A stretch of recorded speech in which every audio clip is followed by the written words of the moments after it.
Welcome to Beyond Mortgage. I'm your host, Dan Trinidad, and I'm excited to have Cody Touchette as our guest today. Cody's been assisting over 2,500 families obtain a home loan over the last 18 years. He's growing his client base by word of mouth from happy clients. Welcome, Cody. Thanks for having me, Dan. You bet. Hey, maybe you could start off by sharing with our listeners today a little bit about who you are and how you got into the mortgage industry, and tell us a little bit about your journey and take us through today. Sure. Yeah, you bet. So born and raised in Washington State, always lived here, always worked here. I've been in the mortgage business actually now 20 years. So this is my 20-year anniversary. Whoa. Yeah, pretty crazy. Time flies. I got into the business 20 years ago. I went home for Christmas in, I guess it would have been 1999, right? And I was talking to a buddy of mine, and I was in retail sales, and it just was wearing on me, right? I was a manager, and so that meant I pretty much worked open to close from Thanksgiving to Christmas Eve, and I was just spent, right? And I wanted a little more time in my schedule and freedom and flexibility. And I looked at my manager's job above me, right? And I thought, there's no way I wanted to do that. Like a lot of driving, a lot of all around the state, right? She was ran the whole state of Washington. And, I just was talking to him, and he said, oh man, you got to check this out. I started selling mortgages, and I think you'd be great at it. And I was like, oh, I'll take a look at it. And so I went and met with his boss in the Yakima area, which is probably a 2.5-hour drive. And they were great guys, and I really wanted to work for them, but I thought, I can't do this remotely right now. Fast forward 20 years, we're doing everything. Here we are. COVID, but it would have been really hard to learn the business, right? And so I felt like I made the right decision in picking a local spot for a strong local company, but they weren't really there to. They weren't going to make it through the changes and tumultuous market that we had in 2006 and 2007. And so I jumped into a little bit bigger company, and then we had some crazy changes in 2012 and 13. And then I jumped into a bigger company, and then that company got bought by Caliber Home Loans. So that's why I work now as Caliber Home Loans, and they're one of the biggest ones in the nation, right? So we're regularly the #1 lender in the state of Washington, 3 years running. So, and nationally, they're in the top 5, I think.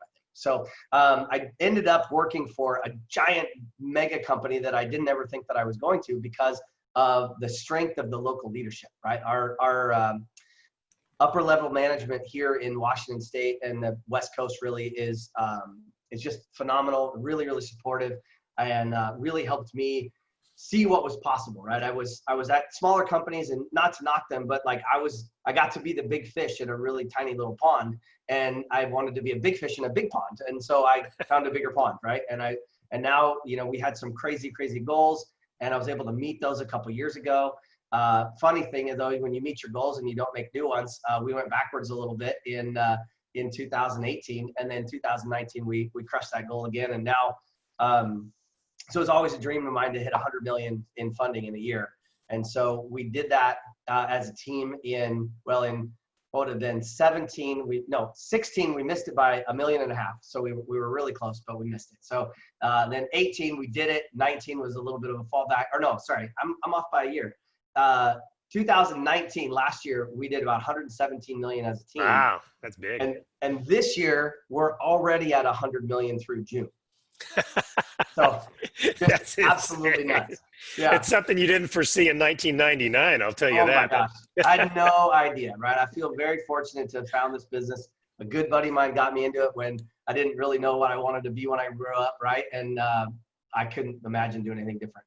Well, you've seen a lot of the markets, that's for sure. You got in 99, let me see, that's kind of when the internet was kind of hitting full steam, and dot-com, I think, yes, started pretty heavy. And so you went through the ups and downs of that market. And so, yeah, you've seen it all. And it's certainly 2008. Yeah, I agree with you. I think, when you're with leaders that have your back, that, where you're the customer, I think it makes a very big difference. And it's nice to know that financially you're backed. You're not going to go anywhere if this market goes sideways. Even though you're building your own individual business, and you could do that most anywhere, it's really great to have good leadership and certainly a culture that's about, taking care of your customers. So I noticed, one of the things we talked a little bit about, and I read your bio, is that you've grown by taking care of your customers. Maybe you could share a little bit about how you ramped up that volume, because $100 million through the first half of the year is pretty crazy. Yeah. Yeah. Well, so, I mean, that's really been my philosophy from the beginning is really take great care of people, be honest and transparent with them, and they'll keep coming back. Right. My dad was in sales, and, he taught me a lot of lessons along the way. The one that really stuck with me though was, and I don't want, this can sound bad because I don't want to think people to think my clients are sheep, but his analogy was, you can shear a sheep for life, but you can only skin it once. Right. And so I took that as, you take advantage of somebody, they might not understand that you did that in the beginning, but they're sure as heck not going to come back. Right. And so if we take really good care of, to continue the analogy, our flock, right? Like if you think of our customers as our flock, and they really enjoy working with us. They understand that my team is there to help them and protect them. And it's not necessarily just that we're in for the dollars, right? Like, it's fun to celebrate the dollars because that's the measure, but really the successes are the clients that we've helped and either, change their idea of home ownership, save them some money on their, like on a debt reduction scenario, or my personal passion is investing in real estate and helping people grow their net worth and retirement nest egg with real estate. Now, is there anything specifically you do in that process of obtaining a home loan, do you think that differentiates you? Is there anything by design to make it a great customer experience? Yeah, I mean, there definitely is. Like, we have along the way, we've developed a series of checklists that are our way of making sure that nothing bad happens, right? And if you stick to a really regimented sales process there, I think that delivers a repeatable and experience that people can count on, right? It's like going to a McDonald's, right? If you go to McDonald's in Tennessee or in Seattle, it's going to taste exactly the same, right? And the way that they make it is exactly the same. And so, really to try to make sure that we've got a repeatable process and that it works, that's probably one of the big keys. I run a good sized team, but I still talk to every single customer, right? Like, every time that a client is ready for a pre-approval or wants to do a refi analysis or is looking to make or once they actually get into contract, those are all key points where I talk to the customer, right? And so they're getting me, and what I tell our clients is they're not going to get all of me. Like, I'm not going to be the only person inside of a process that does everything, but what that means is they get the best of me, right? So they get what they really want me to be working on inside their transaction. And are you the first person they talk to? Generally speaking, yes. Yeah. Okay, and you're structuring the deal. You're having conversations with your customers about what could be best or what they want, and then you probably request the documentation. You hand it off to a team member, and then when do you talk to the customer next? Yeah, so our process, right, if you will, is generally speaking, when a lead comes in, unless I'm tied up for a number of hours because we don't want to let too much time go by. But if a lead comes in, that's the next thing that I do, right, is I get on the phone and I call that lead. I honor the relationship, the person that referred them to me, and we talk a little bit about their wants and needs, right? We get an idea of what they're looking for. And then we, generally speaking, direct them to our online application. So they'll fill out that information there, get us their supporting documents. I mean, our system and most systems now can electronically verify lots of things. So by the time it comes back to us, we probably have what we need to give them a pre-approval. But once they apply, that actually goes to one of my loan partners, and the loan partner will evaluate it, clean up any messes. Sometimes people put in that they make $100,000 a month when they meant to put in $100,000 a year, right? You got to tweak that application a little bit, make sure that it's right.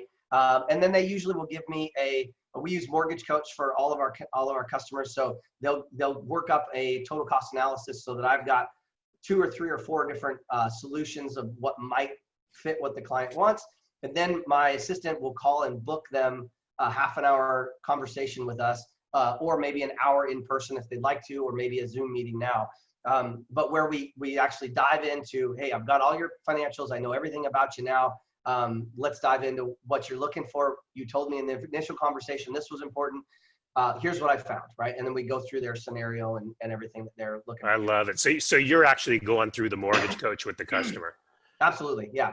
Yeah. And I don't generally send it to them until I'm on the phone with them, just because I don't want them to get it and go down the wrong rabbit hole and Right. be confused by it, right? And we were initially doing that. People were very in a refi boom, right? Especially right now, people are like, I want numbers. And I'm like, yes, I've got numbers, and let's schedule a call. And so, because I don't want them to go down the wrong path and see, well, geez, why is this rate so high, or why is the fees so high, or I don't understand prepaids, right? There's all of those things can push somebody off where they're like, oh, this isn't what I want, right? And then you call them up and you call them up and you call them up and they don't answer because they think they already have the answers, when they don't really have the answers, right? Oh, and somebody else gave them a real low rate and didn't explain that it's going to cost you a whole lot more money and, all that stuff. Yeah. So tell me a little bit about, yeah. I mean, more than ever before, I think it's crazy. I think the internet, social media, I think all of that has contributed to really just rate focus and not understanding how much more goes into a mortgage and how important it is to find somebody that's good that you could trust. So tell me a little bit about your team and the structure of your team. How many people are on your team? Because you must be doing, I don't know your average loan amount, but you're doing north of 30 deals a month. So yeah, way north. I want to say we were about 26 million last month, and that was 73 deals. Oh yeah, I was thinking you're about 8 or 9 million, thinking 100 million a year, but you're double that. Yeah. Okay. So how many deals a month? For the year, we're at like 220. Great, man. That's good. So how big's your team? Yeah. So I've got me, I'm the, again, the focal point for structure and strategy. I've got a team captain that kind of runs our pipeline and operations. And then I've got two guys on the front where we call them LP1s. They loan partner one. They do all the pre-qualification work, running credit or credit scoring, that sort of stuff, building those TCAs. And then we have two folks, guy and gal, on the back end where they're contract to close coordinators. And then I have an assistant that runs my schedule and helps me with a lot of the branch stuff because I co-manage the Bothell branch for Caliber as well. And then I've got a scheduler / dialer, inside sales agent, where her number one job is to follow up on all those leads that I didn't get with that first phone call, right? So if I call somebody and I leave a message or I don't get them, I call them again at the end of the day. Any fresh leads we call again at the end of the day if I didn't get them, and then they get turned over to Kim, and she's my dialer, if you will. And her number one job is the next 7 days is to just pound the phones and make sure we get those folks at least in a conversation with me. And so when I hired her to do that, our conversion ratio went up about 15%. Wow. Sounds like you've participated in the core, learned from the core. Yes, that's correct. Yeah.